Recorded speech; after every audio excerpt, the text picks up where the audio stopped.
comenzar motivando la discusión eh, con un hecho que el Ministerio de Economía siempre hemos tenido mucha conciencia y obviamente también el Banco Central, que es que lo que pasa en el mundo tiene una gran incidencia en nuestra economía. De hecho, hay estudios que muestran que más o menos el 60% de la variabilidad del crecimiento del PBI depende de factores externos como los términos de intercambio, el precio de los commodities que exportamos, del crecimiento de nuestros socios comerciales, de la tasa de interés internacional, del precio del petróleo, factores que controlamos, no controlamos y que tienen una gran incidencia sobre nuestra economía.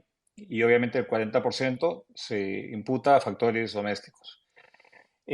Dentro de lo externo, estamos pasando por una etapa compleja. Hace muy poco se realizó la reunión anual del Fondo Monetario Internacional y el Banco Mundial en Marruecos y se discutió respecto a la salud de la economía global y se mantuvo cierta expectativa de crecimiento positivo en el mundo, pero con muchísimos riesgos latentes que pueden hacer que el mundo entre en problemas.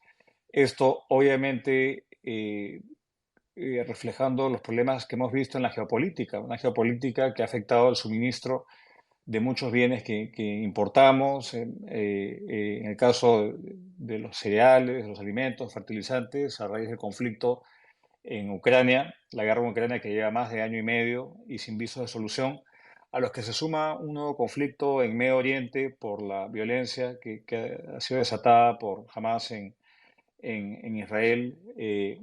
Y esto tiene clara y nos recuerda a lo que ocurrió en el pasado cada vez que había crisis en el Medio Oriente. Esto se reflejaba automáticamente en problemas en el suministro e incrementos en el precio del petróleo. Y esto es uno de los factores que afecta a nuestra economía. Otro factor que sin duda nos ha venido acompañando los últimos años, 2 años, ha sido en la pospandemia este incremento en la inflación que ha afectado a todo el mundo. En el caso del Perú, llegamos a tener una tasa de inflación no vista en más de 2 décadas, pero es un fenómeno global que ha sido combatido con un incremento en las tasas de interés por parte de los bancos centrales de todo el mundo y de hecho lo que hemos visto recientemente ha sido una decisión del Banco Central de Estados Unidos, la Reserva Federal, de mantener las tasas de interés en los niveles actuales o quizá ligeros incrementos previstos, pero por un tiempo mayor al anticipado y eso ha hecho que haya cambios en los flujos de capitales, cambios en la valoración del dólar respecto a otras monedas y esto también puede afectar a nuestro país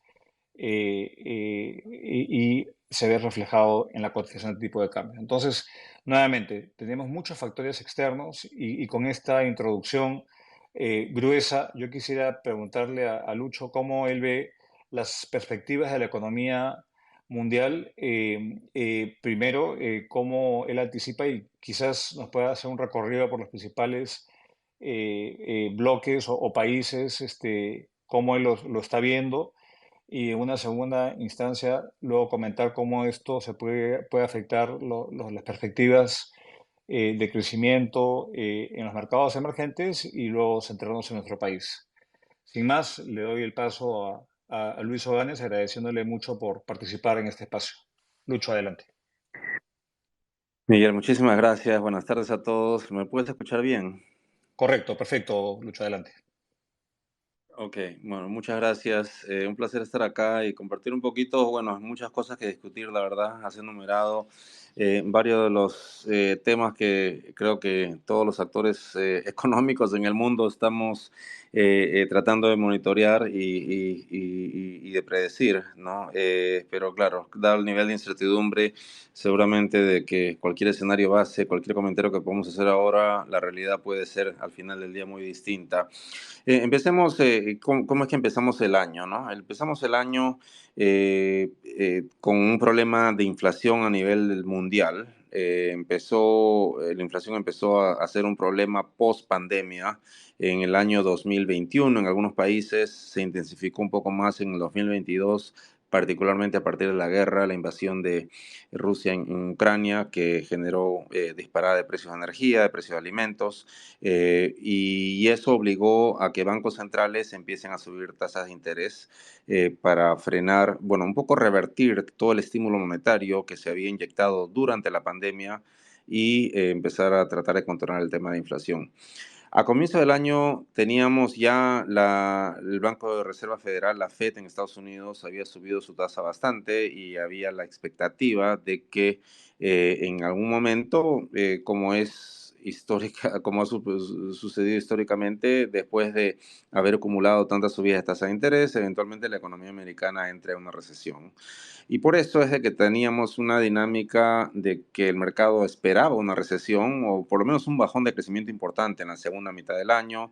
Y si ustedes ven la curva de rendimientos a comienzos del año, la curva estaba bastante invertida. Cuando la curva se invierte, es decir, las tasas de interés de corto plazo son más altas que las tasas de interés de mediano a largo plazo, es una manera del mercado de predecir que va a haber una recesión en Estados Unidos, porque cuando hay recesión típicamente la Fed empieza a cortar tasas, ¿no? Entonces, esta era un poco la expectativa en la primera mitad del año y lo esperado entonces era bajón de crecimiento o recesión. Y lo que ha venido ocurriendo es de que no ha habido nada de eso, ¿no? Hemos terminado durante el verano y en los últimos meses muchas sorpresas de mucha resistencia, resiliencia en la economía americana a la subida acumulada de tasa de interés hasta la fecha, ¿no? De más de 500 puntos básicos ya. Y, y el mercado se ha visto obligado a un poco reconsiderar el escenario de recesión. Sabemos de que la recesión es una especie de regularidad histórica, ¿no? Eventualmente las economías no pueden estar expandiéndose al infinito. Eventualmente hay un ciclo económico cuando hay excesos de acumulación de deuda, etcétera. Siempre tiende a haber un proceso de corrección, que es lo que una recesión genera. Entonces, ahora estamos todos discutiendo, bueno, por ahora no hay recesión en Estados Unidos, lo cual en general es buena noticia, pero en economía siempre hablamos de que no hay lonche gratis. Entonces, el costo de no tener recesión a la vuelta de la esquina es que esta inversión de la curva que mencionaba al comienzo está revirtiéndose, es decir, la curva se está empinando y las tasas de interés de mediano a largo plazo en Estados Unidos en dólares han empezado a subir. Y eso de por sí es problemático, obviamente, para los que tienen deuda, ¿no? Sean empresas, sean países, y que tengan vencimientos en los siguientes meses o trimestres, porque si es que la tasa de interés en Estados Unidos siguen tan altas, bueno, pues el costo de refinanciar estas deudas va a ser más oneroso y hay siempre el temor de que algunos países tengan que reestructurar su deuda o que algunas empresas no puedan pagar y terminen en default, ¿no? Entonces, eso es lo que ha generado bastante volatilidad en el mercado y como tú dijiste, Miguel, lo que pasa en Estados Unidos de alguna manera determina qué pasa en el resto del mundo. En el resto del mundo, particularmente en economías emergentes, empezamos ya a ver un proceso de reducción de tasas de interés. ¿Por qué? Porque la inflación ha venido bajando, lo cual es buena noticia, pero es difícil ver de que los bancos centrales van a poder seguir cortando tasas de manera continua en los siguientes meses y trimestres si es que la Fed no solo no baja tasas de interés, sino potencialmente tenga que volver a seguir subiendo tasas, ¿no? Porque el tema de otra vez, no hay lonche gratis en economía. El hecho de que la economía americana siga creciendo tan fuerte como lo está haciendo implica que el mercado laboral no se debilita, implica que la inflación que venía bajando termine medio estancada en niveles todavía altos con los cuales la Fed no va a querer convivir. Entonces no podemos descartar que a pesar de que la Fed a partir de julio se tomó una pausa y ha dejado de subir tasas de interés, que no tenga que volver a hacerlo, no sé, bueno, posiblemente en noviembre no lo haga, pero diciembre o febrero del próximo año, la probabilidad claramente no es cero, ¿no? Entonces, otra vez, el medio externo, yo diría de que esa es una parte importante del tema. Otra cosa que estamos monitoreando y para completar esta parte de tu pregunta, Miguel, es el hecho de que Ya mencionaste, ¿no? Las tensiones geopolíticas se han vuelto parte importante de los riesgos que hay que tratar de monitorear, y es parte de ello es lo que está ocurriendo en Medio Oriente. Históricamente lo que hemos visto es de que cuando tensiones geopolíticas o bélicas en Medio Oriente involucran a países exportadores, productores y exportadores de petróleo, ahí es donde tenemos una disparada de precios y que es sostenible en el tiempo, que terminan afectando obviamente no solamente por la inflación, sino también por el crecimiento al resto del planeta, incluyendo la economía americana. Y lo que hemos visto con este ataque que mencionaste de Hamas en Israel hace ya un par de semanas, hasta ahora la situación está todavía contenida, hasta es un riesgo localizado, y ojalá que se quede así. Ojalá que se logre algún tipo de fórmula en que no implique ampliar esta guerra a más países, particularmente los países productores de petróleo. Estoy hablando de Irán, que es la gran preocupación en estos momentos, y que eso termine generando una disparada de precios de petróleo, que ahí sí yo creo que la economía americana y el resto del planeta podríamos terminar todos en recesión, ¿no? Entonces, ok, todavía hay mucho por ver, pero bueno, déjame parar acá Sí, para seguir con tus preguntas. perfecto. Muchas gracias, Lucho. Nuevamente dándole la bienvenida a todos a este X-Space, Incertidumbre y Riesgos Globales, Impacto en la Economía Peruana. Estamos con Lucho Ganes de JP Morgan.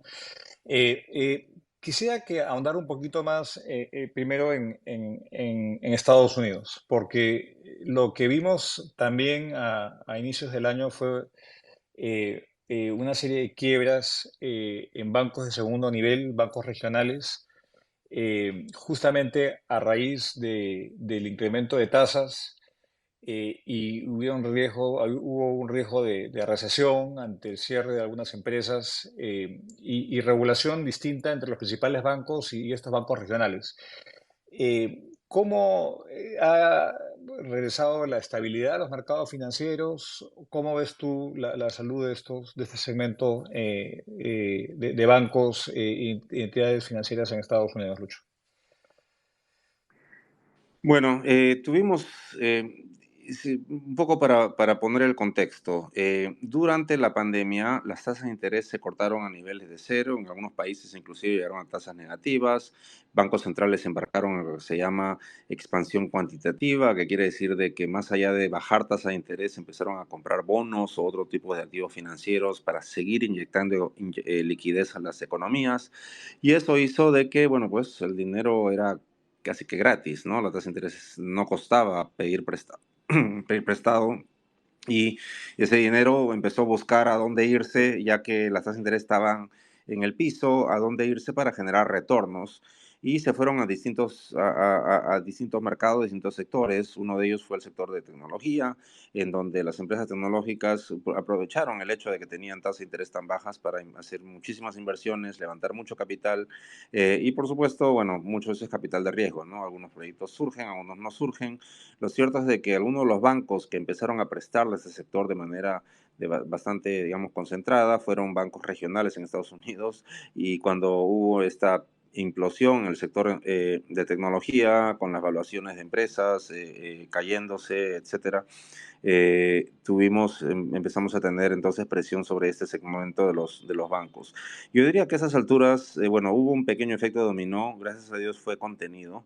El tema posiblemente no haya desaparecido como riesgo del todo, no necesariamente por el tema de empresas de tecnología, sino que este sector de bancos intermedios regionales también, por ejemplo, le prestaron muchísimo a bienes raíces comerciales, ¿no? El sector comercial de bienes raíces, y sabemos de que post pandemia no todo el mundo ha regresado a trabajar a sus oficinas, hay muchísima capacidad ociosa, espacio inmobiliario que está vacío, que genera presión, y donde los contratos los préstamos no son tan de largo plazo, con lo cual esta subida de tasa de interés puede generar más presión a ese sector, y algunos bancos que están sobreexpuestos al sector tener todavía problemas. Entonces, la probabilidad de tener sorpresas por ese lado claramente no es cero, pero bueno, es otra vez difícil predecir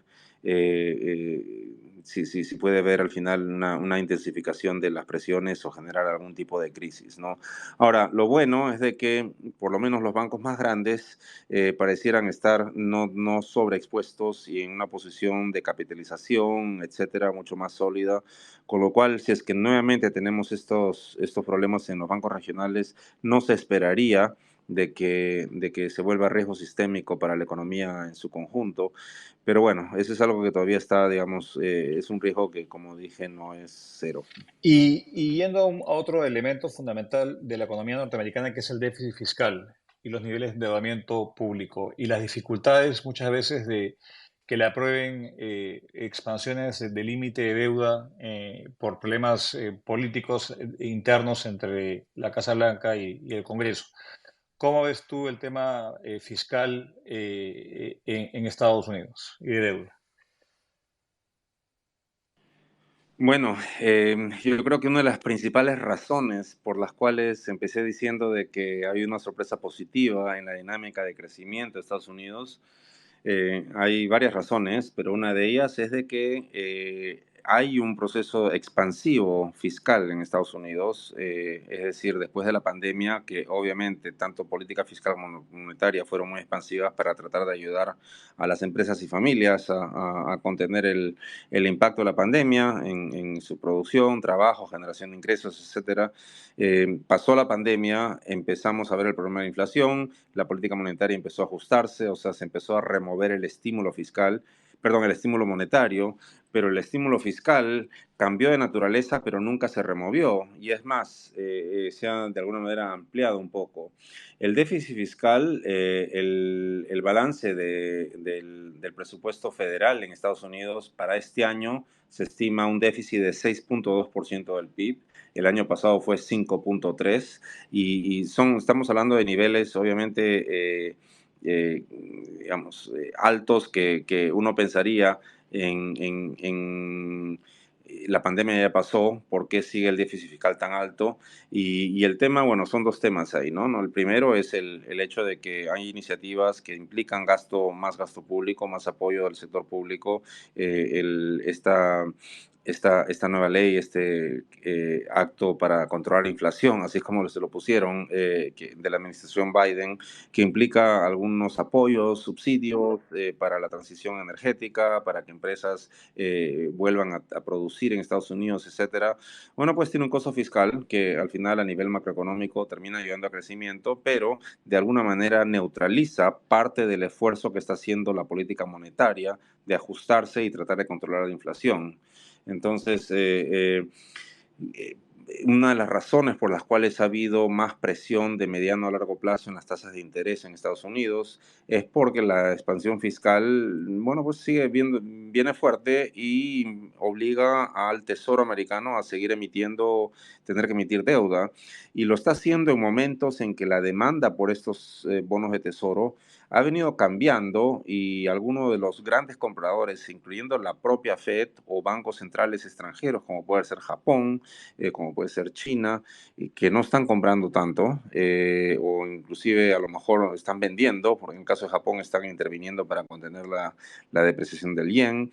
En el caso de China, yo creo que por un tema geopolítico y las tensiones que hay entre Estados Unidos y China, hemos visto al Banco Central en China que ha dejado de acumular en términos netos bonos de tesoro, no necesariamente vender, pero no están comprando más. Eso hace de que el momento de que el gobierno americano tenga que emitir más deuda, y no tienes estos compradores que son insensibles al precio, bueno, pues tiene que pagar más, ¿no? Por esas emisiones. O sea, no muy distinto a lo que pasa en economías emergentes como la peruana, en que cuando el déficit fiscal se incrementa y hay que hacer más emisiones de deuda, bueno, pues el mercado lo absorbe, pero lo absorbe a un precio mayor, ¿no? Una prima de riesgo mayor. Entonces, ese es el problema, y lamentablemente no creo que eso cambie bueno, este año ya estamos ya por acabar, el próximo año recordemos que hay una elección en Estados Unidos y tenemos esta dinámica bastante lamentablemente disfuncional en Washington, en que digamos, el Congreso no está operando en las últimas semanas por la falta de tener a un líder del partido dominante en la Cámara Baja, y dada la polarización política que existe, es imposible prever, muy difícil, si no imposible prever un acuerdo para hacer un ajuste fiscal, ¿no? Entonces, lo más probable es de que el déficit fiscal se mantenga alto. Nuestros economistas tienen una proyección de 5,6% del PIB, del PBI para el déficit el próximo año. Es un poquito menor que este año, pero todavía estamos por encima de 5, ¿no? Con lo cual, las emisiones de deuda seguramente se mantendrán altas. Bien, gracias. Y siguiendo en el tema del mercado de commodities, en particular de crudo, yo te escuché recientemente en una presentación hablar de que hay una prima, digamos, de incremento en el precio, de equilibrio, digamos, en el mercado petrolero. Pero, ¿cuál es tu previsión respecto a ese mercado y eso cómo podría afectar la política, digamos, monetaria en su lucha contra la inflación? Hasta ahora es contenido, como tú lo has dicho, pero ¿cómo ves esa contención? Y me imagino que eso dependerá de la duración del conflicto y si se propaga a terceros países, pero si puedes ahondar el riesgo que enfrentaría la efectividad de la política monetaria en reducir la inflación de cara a estos riesgos de oferta que siempre pueden surgir. Bueno, las proyecciones que tenemos nuestros colegas en el banco que hacen el análisis del mercado del sector petrolero hacen un análisis muy detallado de oferta y demanda en que, digamos, incorpora información que viene de todo el mundo y el número que les resulta de, entre comillas, el precio de equilibrio para Brent, utilicemos esa cesta como el benchmark, es de alrededor de $86. Es decir, dada la dinámica de oferta, los compromisos de la OPEC de recorte de producción, los incrementos que hemos visto en varios países, incluyendo Irán, incluyendo Venezuela, este año nos arroja ese número.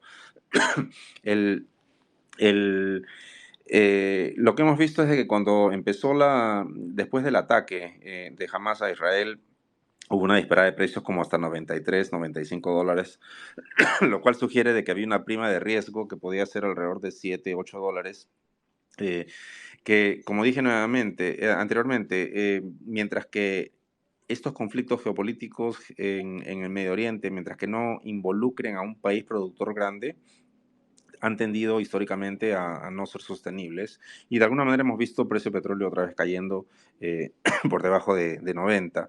Entonces, fundamentales justifican un precio en los 80s, no en los 90s, lo cual es buena noticia porque no queremos ver otra onda, otra ronda de presión inflacionaria viniendo por el lado de energía, pero otra vez el tema todavía obviamente no está resuelto y la situación pareciera ser bastante no solamente incierta, sino frágil, es decir, cualquier accidente, cualquier cosa que pueda pasar ahí puede generar una escalada de tensiones militares más amplias que en algún momento podría comprometer a la producción o las exportaciones petroleras que vienen del Golfo Pérsico. Entonces, si llegamos a una situación así, podemos esperar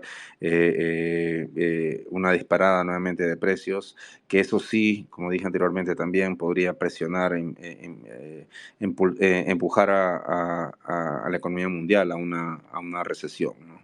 Entonces, otra vez, no estamos ahí. Por ahora, las señales parecieran de los actores principales en ese tipo de conflictos, pareciera de que están tratando de evitar una escalada. Claramente, la mayor presencia militar americana que se está manifestando es de alguna manera como para mandar un mensaje a Irán de que no aproveche la situación como para establecer otro frente bélico en Israel en la parte del norte. Eh, eh, Otra vez, ¿no? Ojalá que el escenario base que tenemos y las proyecciones de precio de petróleo que tenemos asumen que este conflicto esta guerra se queda localizada y que no se extiende a más países y no se vuelve esto en un conflicto regional. Ojalá que no nos equivoquemos, sinceramente. Pues ciertamente, ojalá que prevalezca ese escenario. Ahora yendo hacia otra economía con ascendencia global es la China, ¿no? China ha sido tradicionalmente un motor de crecimiento.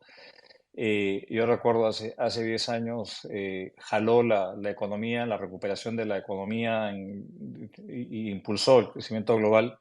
Y vemos que ha habido una marcada desaceleración del crecimiento económico y algunos indicadores de preocupación, viendo, por ejemplo, el último WIO, el último panorama de perspectivas económicas globales del Fondo Monetario, muestran indicadores que son preocupantes, ¿no? Una caída, una contracción en la inversión en el sector inmobiliario, muy marcada hacia julio de este año, un repunte de la tasa de desempleo urbano entre los jóvenes.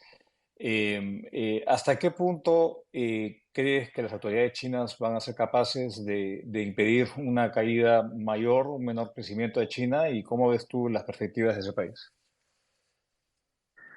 Bueno, nosotros estamos, el mundo creo que se acostumbró a que China sea un motor importante de crecimiento. Habían épocas en que China crecía 8, 10, 12% y obviamente cuando eso lo hacía nos jalonaba hacia arriba a todos, ¿no? Entonces América Latina en particular se benefició muchísimo en la segunda mitad de los 2000, la primera mitad de los 2010, con este super ciclo de commodities, porque China representa para muchos de los commodities en el mundo la mitad o más de la mitad de la demanda global. Pero, digamos, el costo que ha tenido que pagar China por esos años de crecimiento es de que mucha de esa demanda fue al sector de infraestructura, inversión, financiado con endeudamiento. Entonces, la economía china está mega endeudada en estos momentos. Si uno suma el apalancamiento que tiene el sector público, las empresas públicas, el sector corporativo, las familias, termina siendo más, creo que es como 350% del PIB, o sea, 3 veces la producción anual. Y recordemos que esta es la segunda economía del planeta, entonces es muchísimo dinero. Y eso yo creo de que el hecho de que ahora no veamos a China creciendo tanto y no veamos al gobierno tratando de salir con medidas estimulativas de crecimiento, es porque tienes este problema de sobreapalancamiento que reduce los grados de libertad y hace que creo que, y de manera óptima, pensaría yo, de que el gobierno no salga con algo como lo que nosotros a veces nos referimos como una política de bazooka, ¿no? De salir muy agresivamente con un paquete fiscal o con medidas para ayudar al sector inmobiliario, etcétera. Están viendo, sin embargo, medidas fiscales, medidas de apoyo al sector inmobiliario, tratar de ayudar a las compañías que no han podido acabar proyectos inmobiliarios y hay muchísima reacción social porque hay gente que ha venido pagando hipotecas y nunca le entregaron las llaves de su apartamento. Entonces, han habido apoyos y eso yo creo que está ayudando a estabilizar un poco las cosas en el crecimiento de la economía china. Las últimas semanas han habido resultados, por lo menos sorpresas positivas, lo cual es buena noticia. Y nuestros propios economistas han elevado su pronóstico de crecimiento para este año. eh, para el año completo es 5,2%, el año pasado fue 3%, lo cual es buena noticia. Tenemos ese tercer trimestre que acabamos de acabar, la proyección es de que China creció 6,9% secuencialmente, es decir, trimestre contra trimestre anualizado, y se espera que este cuarto trimestre que ya empezamos, por ahí China crezca como 5,5%. Eh, Ahora, el tema es de que el hecho de tener este tipo de sobreapalancamiento, de no poder salir a seguir inyectando tanto estímulo, tanto apoyo, yo creo que hacia futuro, y también han habido obviamente temas que al final del día geopolíticos y políticos que explican también esta desaceleración, ¿no? Han habido decisiones por parte de las autoridades chinas que han generado un golpe fuerte a la credibilidad y a la confianza empresarial del sector privado, con lo cual en China la inversión privada representa alrededor del 60% de la inversión total, la inversión pública es 40%, y lo que se está viendo es de que en la parte de inversión básicamente es inversión pública, la inversión privada está bastante resentida, es decir, y de hecho año a año ha caído. Entonces, el sector privado, para interesarse en invertir más, quisiera señales más, ¿no? Que genere más confianza. Pero es difícil esperar esas señales en un mundo en el cual hay una, obviamente, competencia y pugna y tensión geopolítica entre China y Estados Unidos. Las empresas americanas, obviamente, están bajo mucha presión de no seguir invirtiendo en China o las que están ahí de salirse. Entonces, yo creo que por ese lado posiblemente no veamos un cambio radical en el corto plazo, tampoco vamos a ver una política fiscal de bazooka, con lo cual el crecimiento yo creo que se va a mantener más bajo, ¿no? Nuestros economistas esperan estiman el crecimiento potencial hacia futuro de la economía china ahora en alrededor de 4,5%. Recordemos que en los últimos años se estimaba en alrededor de 5,5%, y había épocas en el crecimiento potencial de China era 7-8%. O sea, claramente hay un cambio estructural que está generando un menor crecimiento. Ahora, ya quisiéramos todos crecer a 4,5 o 5%, lo cual no es un crecimiento malo, pero para los estándares de China y el hecho que sea la segunda economía del mundo y el hecho que represente 50% más de la demanda de commodities, es pues no es algo bienvenido de que su crecimiento estructural sea menor, ¿no? Entonces, ahora, una cosa que es interesante de China, que cabe resaltar porque le importa al Perú, es que a pesar de este bajón de crecimiento que ha tenido China este año, su demanda de commodities no cayó. Es más, mantenido una política de acumular inventarios de metales, de petróleo, que ha beneficiado a países exportadores, y yo creo que las cuentas peruanas, si uno se pone a ver cuánto se ha seguido vendiendo a China, y eso lo vemos también en Brasil y lo vemos también en Chile, etcétera, se ha mantenido, ¿no? Entonces no ha caído, eso le ha dado un apoyo medio que silencioso a las cuentas externas de varios países exportadores de materias primas, incluyendo a Perú, lo cual es bueno. La pregunta acá obviamente es si eso se va a mantener. Obviamente la capacidad de acumular inventarios no es infinita, es finita solamente por no solamente el costo, sino físicamente la capacidad de seguir acumulando inventarios en el país. No sabemos cuánto más van a seguir con esta política, pero es algo obviamente que hay que monitorear. Pero hasta la fecha hemos visto, por lo menos como buena noticia para los países exportadores de commodities, que China ha seguido comprando. Bien, no, estamos con Lucho Ganes en el X-Space, incertidumbre y riesgos globales, impacto en la economía peruana. Entonces, antes de entrar a los mercados emergentes y Perú en particular, quisiera que nos des alguna visión respecto al estado de salud de la zona euro y del Reino Unido, ¿no? El Reino Unido ha estado como una recesión o menor crecimiento. De hecho, el impacto del Brexit se vio con algunos años de rezago. Y obviamente Europa muy afectada por la guerra en Ucrania, la dependencia que tenían del gas ruso, las sanciones. ¿Cómo ves tú la situación europea y cuál es la respuesta de política que está llevando a cabo las autoridades europeas? Bueno, así como mencioné que Estados Unidos ha sorprendido en positivo la dinámica de crecimiento, Europa es un poquito lo opuesto, lamentablemente. Los datos han venido sorprendiendo en negativo.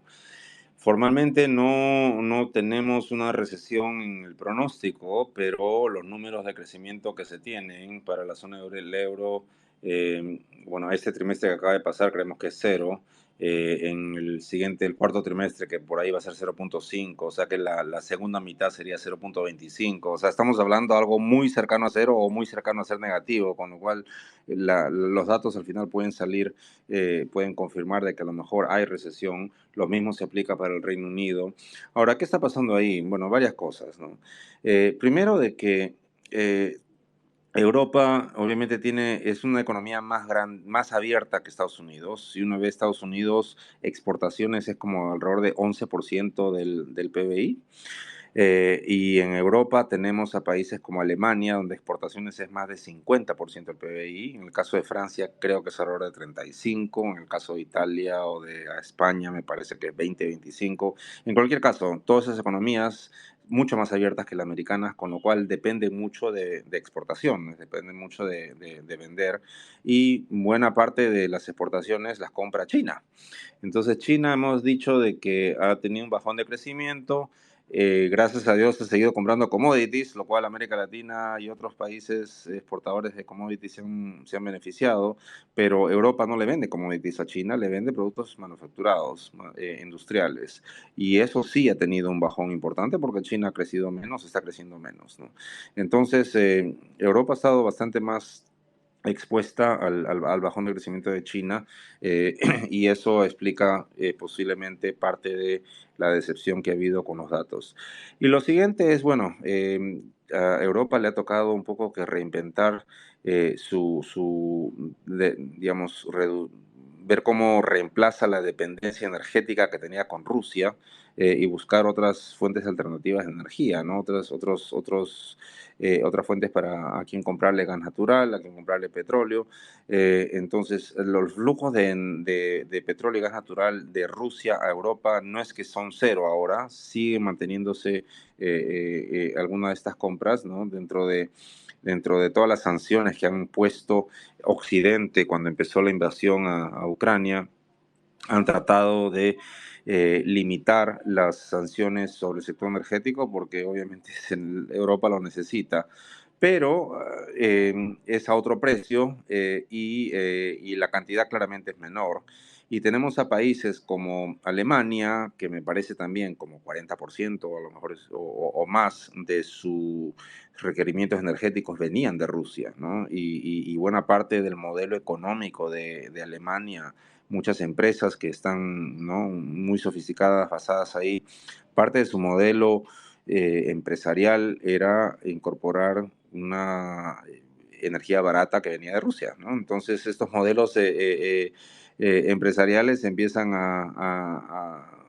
un poco a tambalearse, y esto está haciendo de que algunas empresas decidan irse a otro sitio, reubicarse donde tengan acceso a energía más barata que la que ahora pueden conseguir en Alemania. Entonces, eso está generando un bajón de inversión. Obviamente ha tenido un golpe sobre expectativas empresariales. Entonces, otra vez, una confluencia de factores. El Banco Central Europeo ha venido subiendo tasas, pero ahora esperamos que ya no lo haga más. De hecho, hoy día hubo una reunión, no hicieron nada.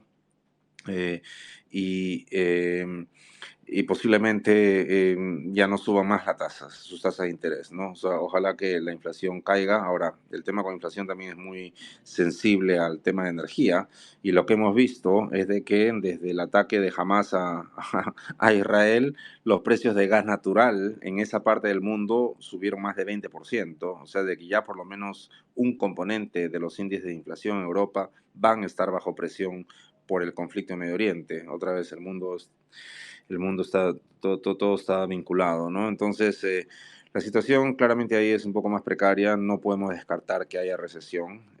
Otra vez los números están muy cercanos a cero o a negativo, y eso se aplica tanto a la zona del euro como a Reino Unido. Bien, Lucho, muchas gracias. Les recuerdo que en breve, en unos minutos, vamos a abrir el espacio para sus intervenciones y preguntas. Les pido que por favor soliciten la palabra. Ahora yendo hacia América Latina, que es una economía que ha estado creciendo por debajo, una de las economías de menor crecimiento en los últimos años. Este año ha sorprendido positivamente el crecimiento de Brasil y de México, ¿no? Quizá por razones distintas, pero ¿cómo ves tú el desempeño de América Latina y especialmente a futuro del año 24? ¿Cuáles son tus expectativas respecto a la región para luego culminar con nuestro país? Adelante, Lucho. Bueno, América Latina efectivamente ha tenido en general, ya antes de la pandemia, estaba en un proceso de desaceleración, después del impulso que tuvo, como dije, durante el superciclo de commodities en la segunda mitad de los 2000, la primera mitad de los 2010. eh, hubo una desaceleración importante que empezó a coincidir con ciclos políticos que también generaron bastante incertidumbre en toda la región casi, que generó pues un bajón importante de crecimiento, ¿no? Con menos inversión, y bueno, la pandemia le agregó unos desafíos muy grandes a la región. Claramente era una región que no estaba preparada para este tipo de choques. Parte de muchos de los países de la región, incluyendo lamentablemente el nuestro, el Perú, terminaron dentro de los países donde el impacto social y de salud, de salubridad de la pandemia fueron de los más negativos, ¿no? Entonces, y el costo fiscal acumulado la pérdida permanente de crecimiento, de producción, perdón, durante la pandemia es algo que las economías latinoamericanas no han logrado recuperar del todo, ¿no? Entonces, todavía mantenemos incertidumbre política en buena parte de los países, con lo cual las perspectivas por ese lado no parecieran por ahora prometer mucho. Ahora, si uno se pone a pensar otra vez a nivel global y comparar América Latina con el resto del planeta, uno pensaría que América Latina debería estar muchísimo mejor o que por lo menos las oportunidades que existen son muy positivas, ¿no? El tema es saber si los latinoamericanos vamos a poder tranquilizarnos y poder aprovechar esta dinámica global que nos ofrece una oportunidad. ¿De qué estoy hablando acá? Para empezar, en América Latina no hay guerras, ¿no? Hay guerrillas, hay problemas de seguridad ciudadana, hay problemas de violencia y de crimen y de corrupción, todo lo cual es obviamente muy lamentable y bastante generalizado y en algunos lugares deteriorándose en lugar de mejorar. Pero no hay guerras, por lo menos no hay lo que tenemos ahora en Europa y lo que tenemos ahora en Medio Oriente, ¿no? O estas tensiones que inclusive existen en Asia con Taiwán, en que nadie sabe qué va a pasar. Entonces, ese tipo de situaciones no las tenemos acá. Y esa es una ventaja, porque debería por lo menos eso ser un ancla de que, ok, si te vas a poner tu base de producción acá, no va a ser afectada por ese tipo de eventos políticos o geopolíticos, ¿no? Eso por un lado. Segundo, América Latina produce muchas de las cosas que el mundo quiere, ¿no? No todos los países, cada país se produce cosas distintas, pero sobre todo la parte de Sudamérica, ¿no? La región tiene una dotación de recursos naturales muy importante que, o sea, la demanda que hay por energía, la demanda que hay por metales, la demanda que hay por productos agrícolas es altísima, y lo que hemos visto es de que, dado los problemas geopolíticos en otras partes del planeta, hay una búsqueda de lograr países que puedan abastecer mercados globales de manera más predecible y segura. Y en esa dirección debería apuntar a América Latina a tratar de volverse un socio comercial más predecible digamos, hacia futuro. Y el problema es que obviamente las cosas lamentablemente no se hacen siempre bien en un país como el Perú, que tiene una riqueza minera importante.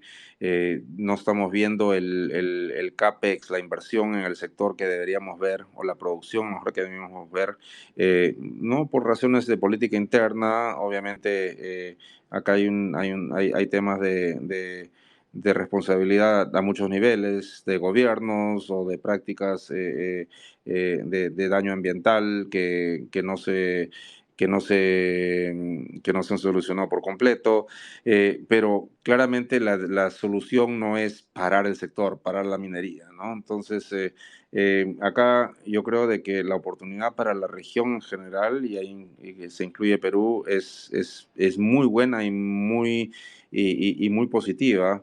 Va a depender de nosotros mismos poder explotarla, ¿no? También hay estas tensiones que hay entre Estados Unidos y China. Hay muchas empresas buscando dónde redireccionar sus bases de manufactura para poder reducir la dependencia que tienen con China. Bueno, obviamente estamos hablando ahora de sectores un poco cadenas de producción, es manufactura, ¿no? No estamos hablando de commodities acá. Y, y ahí el tema de lo que se requiere es pues escala, ¿no? Y el país que tiene más escala para producir de manufactura en América Latina es México. El problema que está teniendo México es de que no tiene garantizado el abastecimiento energético, y eso también parte por razones políticas, que es que el sector sigue tratando con una dominancia absoluta de empresas estatales que no tienen ni el músculo financiero ni el know-how para desarrollar o ampliar la, la, la capacidad de generación de energía en México, y hay muchas empresas que escuchamos que sí, México sería perfecto porque está al costo dado, Estados Unidos, podríamos incrementar producción ahí, pero la fuente de energía no es clara, no se sabe a qué precio, y eso yo creo que está desincentivando que se tomen decisiones. Yo espero de que hacia futuro ver a México también poniéndose las pilas en ese sentido, y poder atraer más de estos flujos que le estamos llamando friendshoring o nearshoring, ¿no? Que es la reubicación de líneas de producción a otros lugares donde no haya estos elementos de tensiones geopolíticas. Bien, nuevamente les solicito a quien quiera intervenir, ya tenemos a Álvaro en línea, vamos a esperar una última ronda mía. Yendo a nuestro país, el ministro de Economía anunció que estamos en recesión, bueno, esto es algo que los datos ya lo demostraban y el consenso de analistas. ¿Cómo ves tú? Ha habido todo tipo de shocks en el país, convulsión política, factores climatológicos, una gran desconfianza, incapacidad de la política fiscal de mitigar esta caída en el gasto privado.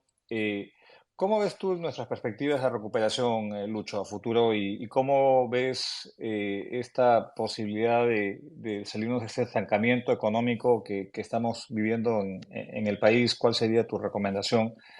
¿Continuar con esta misma política expansiva fiscal que hasta la fecha no da resultados? ¿O qué recomendarías tú sería la mejor opción para mejorar los pronósticos de nuestro país? Bueno, mira, muchas cosas que uno podría decir al respecto. Lo principal, yo creo, Perú es una economía, así como mencioné que China, el sector privado es 60 y público es 40 en la inversión. Bueno, en el Perú la inversión 80% es privada y solamente 20% es pública, ¿no? Entonces, la inversión pública o el gasto público en general jamás va a poder reemplazar el dinamismo del sector privado. Entonces yo diría de que las políticas deberían apuntar a tratar de generar las condiciones para que la inversión privada se reactive.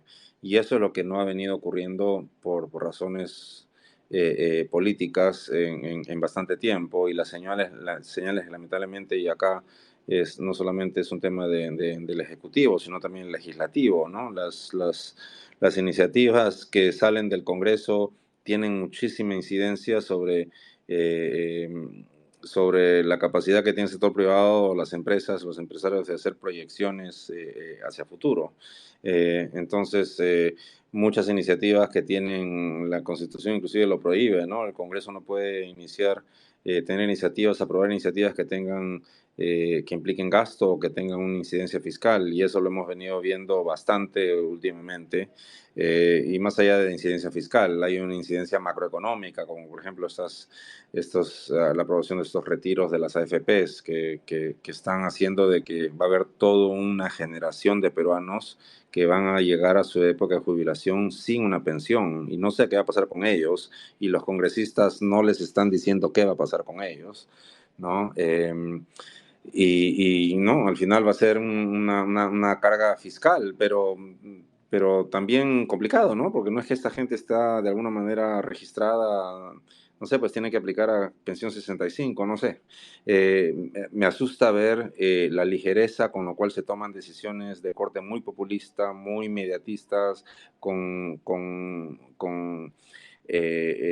intención claramente de generar algún tipo de impacto político, de beneficio político casi hasta personalizado, ¿no? De inmediato, sin tener cualquier tipo de consideración técnica o económica sobre el impacto que tienen este tipo de decisiones, ¿no? Entonces, yo no sé si eso va a cambiar en las elecciones futuras, ojalá que sí.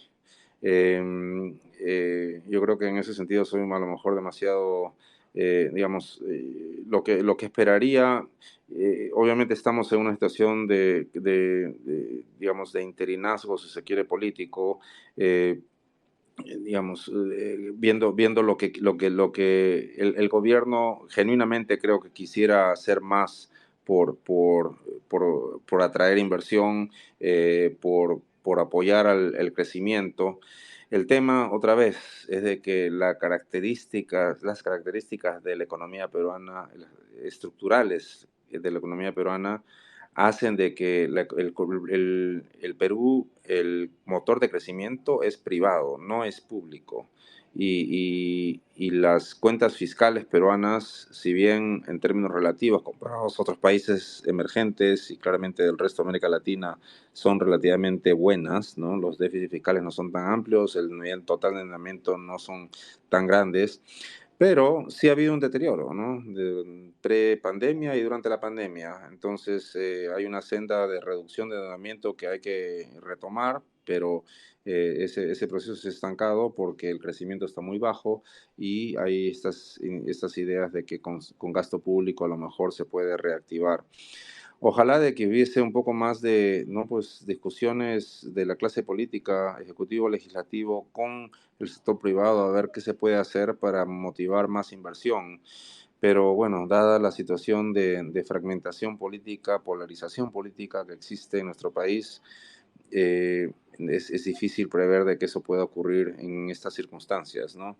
Ahora, el sector privado tampoco es que se ha vuelto una cosa que siempre comentamos con inversionistas extranjeros, cuando a veces vemos los eventos políticos en el país, en otros países, si lo mismo sucediese, a lo mejor el crecimiento sería muy negativo, la situación sería peor que la que tenemos en el Perú, ¿no?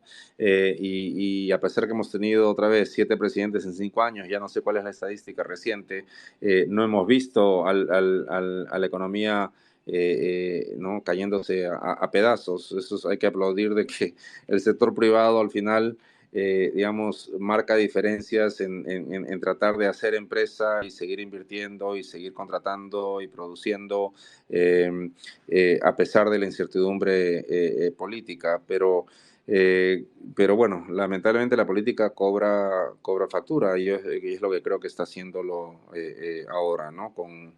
Con este bajón de crecimiento y recesión, como lo ha mencionado el ministro Contreras. Bien, muchas gracias. Comparto mucho lo que has dicho. Álvaro, adelante, por favor. Si puedes habilitar tu micrófono, por favor.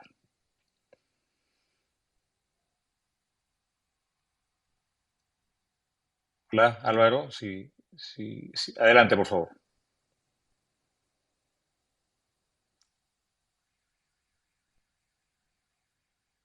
No escucho a Álvaro. Bueno, Lucho, antes, en tanto se resuelve el problema del audio de Álvaro, ¿qué probabilidad le ves a que haya un downgrade de la calificación crediticia soberana? Yo creo que el riesgo está ahí y lo que siempre recomendamos a- a la gente en el gobierno es de que traten de mantener el diálogo constante con las agencias calificadoras de riesgo para proveer la información que les permita tomar decisiones, digamos, informadas y que entiendan cuál es el plan para contener los problemas que ellos identifiquen, ¿no? Entonces, es posible de que, digamos, otra vez, parte de los impedimentos o las cosas que las propias agencias están mencionando respecto a Perú es el hecho de que, digamos, temas que pensamos que ya se habían institucionalizado lo suficiente por parte de el manejo económico del país, ha habido un poco de fragmentación y de tambaleo de esa institucionalidad, particularmente con iniciativas costosas, eh, fiscal y macroeconómicamente hablando, viniendo del Congreso, que no las veíamos antes, la verdad. Y eso ha hecho de que esa parte del deterioro, más allá de el bajón de crecimiento y un poco una subida de los índices de endeudamiento, etcétera, es el hecho de que la política se ha vuelto un poco más impredecible, ¿no? Entonces, y eso otra vez, en el corto plazo es difícil ver cómo se puede revertir eso. Yo creo que lo mejor que se puede esperar es de que en base a comunicación constante con las agencias calificadoras de riesgo, explicando lo que se está tratando de hacer para impedir impactos negativos de iniciativas que puedan salir legislativas, etcétera, tratar de contener o apoyar el crecimiento, tratar de hacer no sé qué reformas se puedan hacer en estas circunstancias políticas que ayuden a mejorar el atractivo de Perú para inversión, temas de productividad, temas de competitividad, temas de más flexibilización laboral. No sé qué es posible o qué no es posible en este medio, pero digamos, discusiones en esa dirección de por lo menos comprarse tiempo, ¿no? Porque es efectivamente, posiblemente un gobierno que está en la mitad ya del gobierno, en un año vamos a empezar ya a estar hablando de del siguiente ciclo electoral. Es difícil pensar de que reformas importantes pueden ser aprobadas. Ojalá que se intente, por lo menos, o por lo menos que empiece el trabajo técnico para que el siguiente gobierno, sea cual fuera, pueda avanzar rápidamente en aprobar cosas que pueden ayudar muchísimo al crecimiento hacia futuro. Entonces, yo creo que o sea, la probabilidad de contener la presión de downgrades claramente no es cero y ojalá que no los hayan, pero las agencias calificadoras de riesgo han estado bastante activas. De hecho, ahorita mencionaste que fueron las reuniones del Fondo Monetario en Marrakech la semana pasada, y parte de las discusiones que tuvimos con las agencias calificadoras de riesgo, sí vemos de que han logrado, digamos, los upgrades y downgrades, las subidas y bajadas de calificación están más equilibradas, ¿no? No hay esa presión tan generalizada que hubo durante la pandemia de hacerle downgrade a los países. Entonces, ojalá que Perú entre, por lo menos se mantenga a los niveles actuales porque, digamos, a duras penas hemos logrado una de las mejores calificaciones de crédito crediticias en América Latina, pero bueno, claramente la presión es hacia abajo, ¿no? La hemos ido perdiendo y sería, ahorita estamos en triple B, digamos, llegar a triple B menos estaríamos solamente a un peldaño de perder grado de inversión. Creo que sería muy complicado estar en ese tipo de vulnerabilidad, ¿no? Yo creo que mantener este colchón de por lo menos 2 o 3 niveles por encima del umbral de grado de inversión es algo deseable para cualquier país y ojalá que el Perú lo mantenga. Ojalá. Ya estamos un poquito superados el tiempo. Muy brevemente, Álvaro, si te podemos escuchar tu intervención muy rápida, por favor. ¿Puedes habilitar tu micrófono? Hola, buenas, ¿qué tal? ¿Me escucha? Sí, adelante, por favor. ¿Qué tal, Luis? Una pregunta. Justo a inicio del Space mencionó que alrededor del 60% de shocks, de los shocks externos que se generan. Un momento, disculpen. Es mi conexión. Sí, Sí, ahora sí, aquí lo tenía.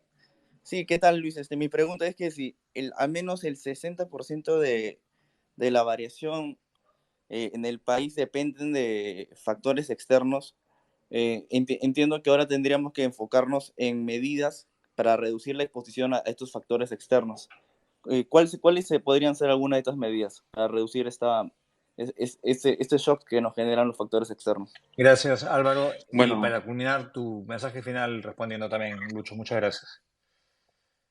sí, mira, la vulnerabilidad externa viene obviamente por que Perú le exporta, eh, digamos, parte de los ingresos de dólares vienen a través de exportaciones. Yo les dije de que en más del 60% creo de las exportaciones peruanas son commodities y buena parte de esa demanda viene de China y China ha seguido comprando, lo cual Perú por ese lado, si bien es vulnerable, si China deja de comprar, por lo menos ese riesgo hasta ahora no se ha manifestado, lo cual es una buena noticia. Lo que sí obviamente está golpeando es el hecho de tener tasas de interés en Estados Unidos tan altas, porque ahora le toca a Perú y en general economías emergentes competir con tasas de interés muy altas para atraer capitales. muchos de los inversionistas que invierten en mercados emergentes, economías emergentes como las peruanas, nos dicen, pero ¿por qué me voy a meter a invertir en emerging markets si es que puedo obtener poniendo mi dinero en depósitos a plazo de 3 meses en dólares, 5,5%, ¿no? Entonces, ¿me vas a ofrecer un retorno en dólares más alto que eso? Bueno, llámame cuando me lo ofrezcas, ¿no? Me lo puedes ofrecer. Entonces, tasas de interés en Estados Unidos tan altas es competencia muy fuerte para economías emergentes. Eh, entonces, digamos, lo que yo creo que hay que tratar de hacer hasta que no bajen las tasas de interés en Estados Unidos, que eventualmente lo harán, porque no pueden mantenerse esos niveles por mucho tiempo, es asegurar de mantener pues ser muy conservadores en la parte fiscal, ¿no? Esto es a nivel de Estado, no ampliar el déficit mucho, porque eso implica tener que endeudarse para financiar este déficit y el costo de ese endeudamiento es caro.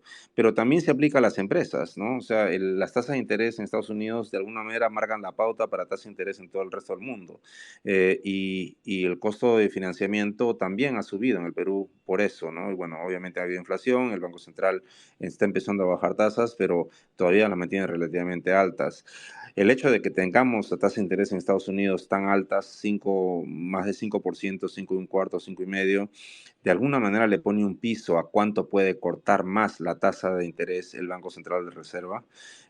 Seguramente tiene más espacio porque todavía está por encima de 7, pero en algún momento, si es que en Estados Unidos no empiezan a caer las tasas de interés, rápidamente vamos a ver de que el BCR seguramente va a tomarse una pausa, porque seguir cortando tasas de interés le puede jugar en contra en empezar a presionar al sol, ¿no? A depreciación del sol.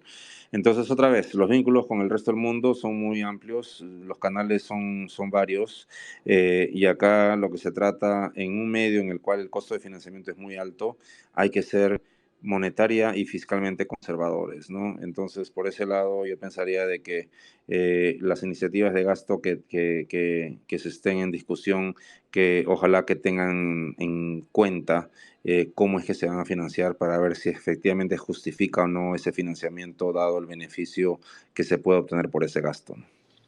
Excelente, Lucho, muchísimas gracias. Es muy, muy interesante este recorrido que hemos hecho sobre la economía global y creo que el título está bien puesto, ¿no? Incertidumbre y riesgos globales es lo que va a marcar el futuro próximo y los siguientes años y creo que la receta también es compartida respecto a nuestro país. Persistir en una política fiscal expansiva que no ha dado resultados, lo que mina es recuperar el espacio fiscal que ya no tenemos para enfrentar shocks que, como sabemos, estamos muy expuestos como país insertado en la economía global. Yo quise agradecerle a Lucho Ganes por participar en este espacio, excusarme por habernos extendido un poquito, pero creo que ha sido muy, muy interesante y muy oportuna este espacio. Invitarlos a visitar nuestra página web www.propuestasdelbicentenario.pe para abordar este y otros temas que son de interés para nuestros seguidores y el público en general. Muchísimas gracias, muy buenas noches con todos.